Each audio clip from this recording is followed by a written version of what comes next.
Samahan niyo po ako, basahin natin ang Juan 9:16. Ito po ang sabi. Sinabi ng ilan sa mga Pariseo, hindi isinugo ng Diyos ang taong ito dahil hindi niya sinusunod ang Sabat. Si Jesus nga po ang isa na tinutukoy sa teksto na ito na sinasabing tao na hindi sumusunod sa Sabat. At kung babasahin din natin ang Juan 5:18, sinasabi din ng teksto na nilalabag nga ni Jesus ang kautusan ng Sabat. Ayon sa mga Pariseo, Gumawa siya ng mga himala sa araw ng Sabat, pinagaling niya ang mga may sakit kasama na ang bulag, pipi, bingi. At ang totoo, maraming ulat sa Ebanghelyo na gumagawa nga ng mga himala at pangangaral si Jesus kasama ng kanyang mga tagasunod sa mga araw ng Sabat. Sa Exodo 35:2, mahigpit pong ipinapatupad ng Diyos sa mga Israelita ang pangingilin tuwing araw ng Sabat. Hinihiling ito ni Jehovah sa Israel upang makapagbulay-bulay nga ng espiritual na bagay at pag-aaralan nila ang salita mismo ni Jehovah para sa buong pamilya. Ang sinumang magtatrabaho sa araw na yon ay papatayin ayon sa teksto.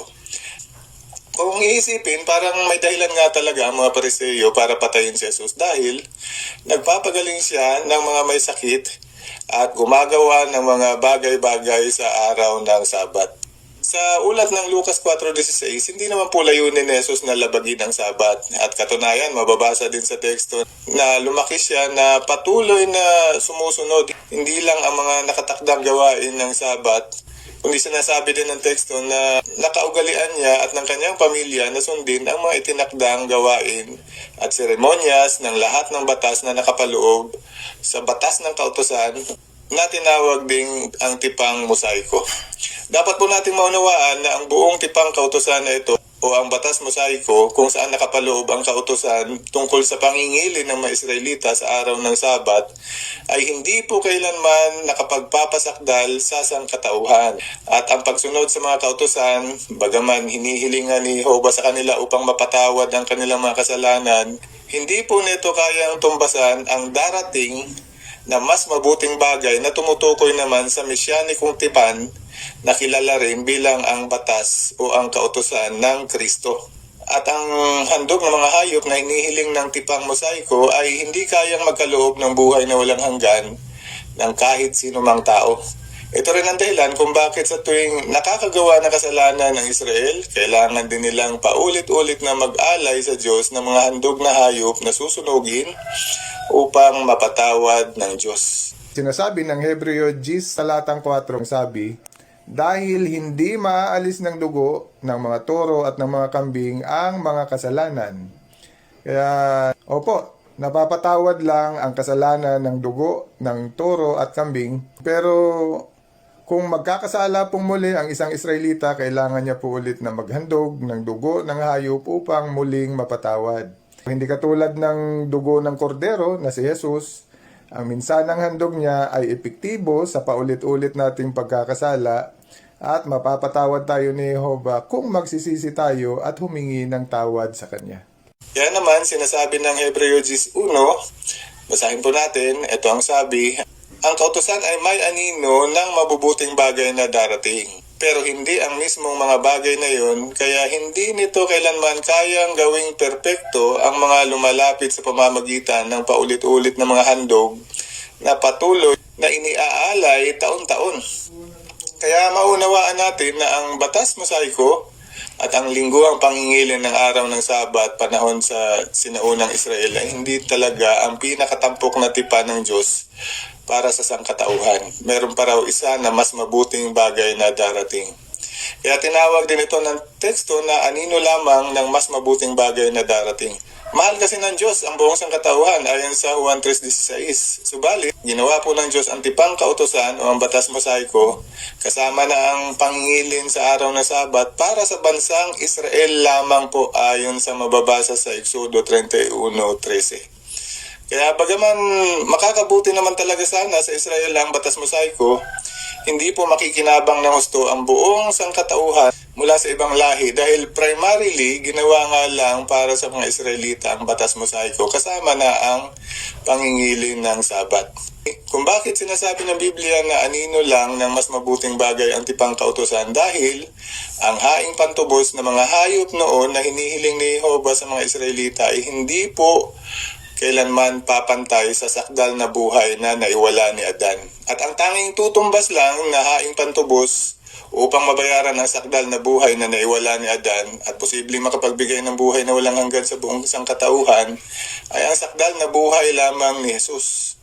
Kaya kung wala pala si Jesus sa kaayusan ng tipang kautosang mosaiko, talagang dapat na palitan ang tipang mosaiko ng isa pang mas mabuting tipan na kaayusan.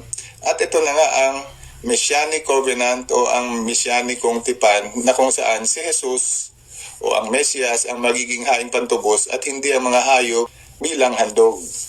Dahil inihandog nga ni Jesus ang kanyang buhay sa sangkatauhan ayon sa Juan 3:16, maaari na pong makamit ng mga mananampalatayang sangkatauhan ang buhay na walang hanggan. At dahil tapat na ginampanan ni Jesus ang iniata sa kanya ni Jehovah bilang Mesias o tagapagligtas ng sangkatauhan, sinabi ni Jesus sa Mateo 28:18 na ibinigay na ni Jehovah sa kanya ang lahat ng karapatan at otoridad upang maging hari sa ipinangakong kaharian ng Diyos. At ito rin ang dahilan kung bakit ayon sa Mateo 12:8, ang anak ng tao na si Jesus ay ginawa rin ni Jehovah na Panginoon ng Sabat. Ito rin po ang dahilan kung bakit bagaman lumaki siyang istrikto na nagtataguyod ng mga kaayusan ng batas mosaiko, natigil po ang mga iyon sa buhay ni Jesus nang opisyal niyang tinanggap mula sa kanyang ama na si Jehovah ang paghirang sa kanya bilang ang Mesias noong panahon ng kanyang bautismo sa ilog Jordan. Mababasa sa Mateo 3:16, pagkatapos mabautismohan, umahon agad si Jesus sa tubig at ang langit ay nabuksan at nakita ni Juan ang Espiritu ng Diyos na parang kalapati na bumababa kay Jesus. May tinig din mula sa langit na nagsabi, "Ito ang anak ko, ang minamahal ko at kinalulugdan." Kaya kumpirmado po ng kanyang ama na si Jehovah, si Jesus nga ang isa na ipinadala ang Mesias. Matapos ang pangyayaring ito, sinimulan na rin ni Jesus ang pangangaral na gawain upang ipakilala sa sangkatauhan na siya nga ang piniling isa ng Diyos, ang Mesias.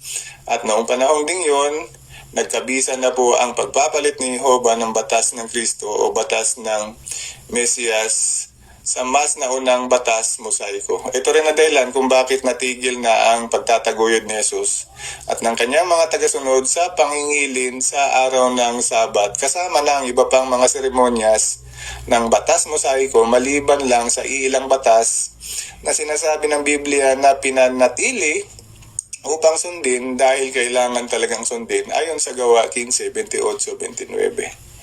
Kasabay nito, nabuksan na rin ang pag-asa ng buong sangkatauhan. Hindi lang ang mga Hudyo, kundi kasama na ang lahing Hintil gaya ng Grego, Romano at iba pa hanggang sa opisyal ng sinilyohan ni Jesus ng kanyang itinigis na dugo, ang bago at mas mabuting bagay na sinasabi ng Biblia, ang tipan ng Mesias o ang batas ng Kristo nung siya ay mamatay sa pahirapang tulos. At ayon kay Jesus sa Gawa 1:7 at 8, dapat itong ipaalam ng kanyang mga tagasunod hindi lang sa mga Hudyo, kundi sa lahat ng tao sa buong tinatahan ng lupa. Ito rin ang dahilan kung bakit itinigil na ng tunay na mga Kristiyano ang pag-aalay ng mga hayop bilang handog upang mapatawad sa mga kasalanan. Sinasabi ng unang Juan 2:1 at 2, pero kung magkasala ang sinuman, may katulong tayo na kasama ng Ama ang matuwid na si Hesus Kristo. At siya ay pampalubag loob na handog para sa mga kasalanan natin. Pero hindi lang para sa atin, kundi para sa buong sangkatauhan. Kaya hindi katulad ng mga handog na hayop na sinusunog noon sa templo, kailangan ulit-ulitin. Dahil hindi nga ito katulad ng haing pantubos na inihandog ni Jesus sa sangkatauhan na once and for all, epektibo po siya. Dahil sa handog ni Jesus bilang ang Panginoon ng Sabat, sinasabi ng Colosas 2:16 at 17, basahin po natin, ito po ang sabi, "Kaya huwag ninyong hayaan ang sino man na hatulan kayo dahil sa pagkain at pag-inom o pagdiriwang ng mga kapistahan, bagong buwan o sabat, ang mga iyon ay anino lang ng mga bagay na darating, anino ng Kristo. Kaya malinaw, hindi na po dapat husgahan ang isa. Kung kakain siya ng mga pagkain dating ipinagbabawal ng Diyos na kainin, pero sinasabi ng Gawa 10:15 na ang mga ito ay nilinis na ng Diyos, at kung hindi man piliin ng isa ang araw ng Sabado o araw ng Sabat bilang ang araw ng paglilingkod sa Diyos, ang sabi ng teksto, hindi siya dapat husgahan dahil ang totoo, ang pagsamba at paglilingkod sa Diyos ay hindi lang para sa iisang araw dapat italaga, hindi bahagi po ito dapat ng araw-araw nating buhay.